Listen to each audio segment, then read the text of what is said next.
Today I am making a completely selfish video.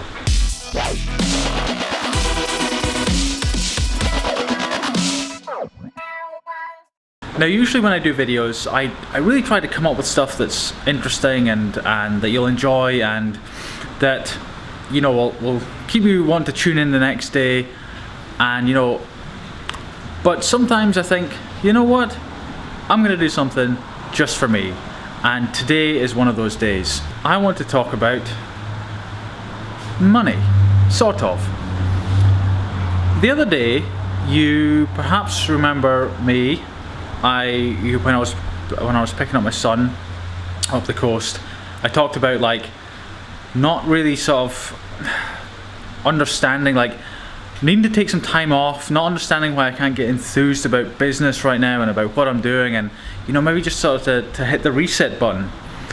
And I was just thinking there, I was thinking maybe part of the reason for that is that I've been in business for somewhere between 2 and 3 years now, about coming up on, certainly it's been a year and a half, almost 2 years full time. The first 6 months or a year, well, the first year was actually while I still worked at an IT job.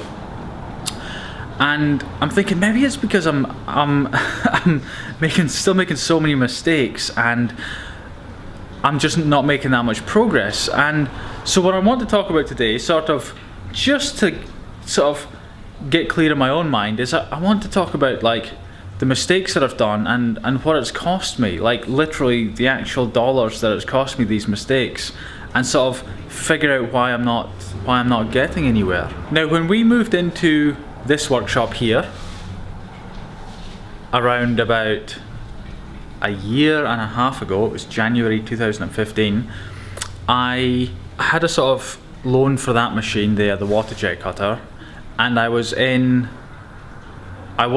have any overdrafts or anything like that with the bank. I was just basically flat. As of right now, a year and a half later, I have an overdraft. I don't mind saying what it is. It's around about 50,000 New Zealand dollars.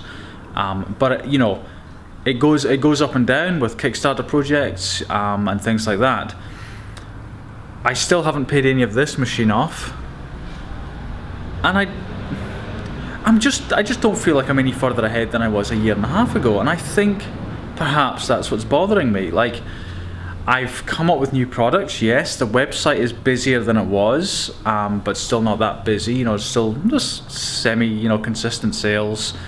But I think the thing that bothers me is that I can pinpoint some real mistakes in the last year and a half, real tremendous mistakes. And I thought I'll sort of jot them down a little bit and just for my own perversion, just to sort of total up the mistakes. So mistake number one is with the titanium pen project that I did, I think it was a year and a bit ago or a year and a half, I can't quite remember. I don't think I did enough testing on the caps issue, and I'm trying to think it's hard to gauge the cost, but I had to replace a percentage of the pens for backers, pens and caps and things, and as well as that, the refills that I included a refill. I spent something like, these prices are in New Zealand dollars, I spent something like 8,000 New Zealand dollars on refills that didn't end up working for the people that I gave them to. You know, I bought, you know, a couple of thousand refills and gave them out free with the pens, and the backers were unable to use them.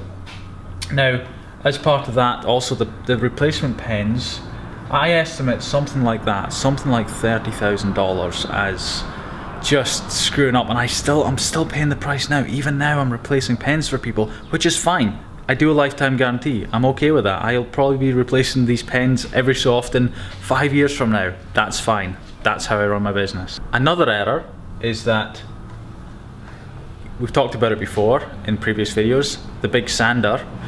It was 15 for the sander, plus another 10 to get it here, around about that. Plus I think it was another 2 to get it set up. So I mean, so that's very close to 30 there. The other mistake I made,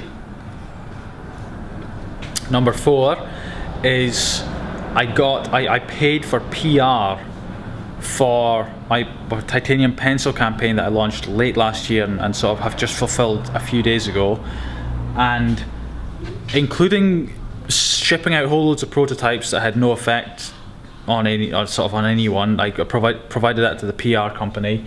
As well as that, I think that was around about 20,000, something like that, I think.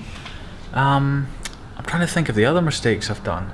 Actually, I forgot, because of this number 3 mistake, getting the sander, I ended up renting the unit, the workshop, way earlier than I needed to, which caused another 10k on top of that. So,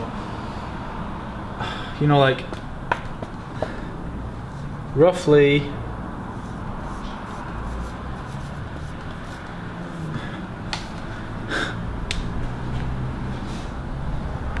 $100,000. That's around 60 or 70,000 US dollars, and that's just in the last year alone. And maybe that's why I'm sort of kind of unmotivated or something right now. I don't know. I'm trying to sort of feel my way out. This is my own selfish video today, just sort of wallowing in self-pity for the mistakes I make. I know I'm not complaining. I know, especially from the comments and the feedback I get, this is business. This is what it is. But it is hard to think, like when I think back a year ago, and I think, oh yeah, this is where I'm going to be in a year's time, and I find out not only am I no further ahead, I'm actually further back, certainly financial wise. You know, like I'm trying to really provide good value to sort of customers and things, you know, and I know my products definitely aren't the cheapest. I still hold that they're the best, but they're not the cheapest. Yet I want to get places. I want to buy this machine and that machine and really push the boundaries, and it's like this kind of thing. I'm thinking, like, you know, am I going to be able to do it? I don't know. But okay, that's today's rant over. That's my rant over. The next video I will try and do something that's a bit more interesting for you.